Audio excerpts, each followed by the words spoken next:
கர்த்தருக்கு ஸ்தோத்திரம். இந்த நாளுக்கான தேவ வார்த்தை ரோமர் புஸ்தகம் 12ஆம் அதிகாரம் 12வது வசனம். உபத்திரவத்தில் பொறுமையாயிருங்கள், ஜெபத்தில் உறுதியாய் தரித்திருங்கள்.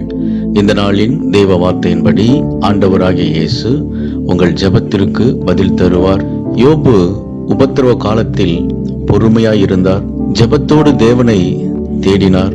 ஜெபத்தில் உறுதியாய் தரித்திருந்தார். யோபுவை இரட்டிப்பான நன்மையினாலே நிரப்பி ஆசீர்வதித்தார். யோபு சொல்லும் பொழுது, கர்த்தர் என் விண்ணப்பத்தை கேட்டார், என் ஜெபத்தை ஏற்றுக்கொண்டார் என்று சொல்வதை பார்க்க முடியும். அன்பானவர்களே, உபத்திரவ காலத்திலும் பொறுமையாயிருங்கள், ஜெபத்தில் உறுதியாய் தரித்திருங்கள். ஆண்டவர் உங்க ஜெபத்திற்கு பதில் தருவார். உங்க விண்ணப்பத்தை அவர் ஏற்றுக்கொண்டு இரட்டிப்பான நன்மையினாலே உங்களை நிரப்புவார். விசுவாசியுங்கள், மகிழ்ந்து களி கூறுங்கள். இயேசு உங்களை ஆசீர்வதிக்கிறார். ஆமென்.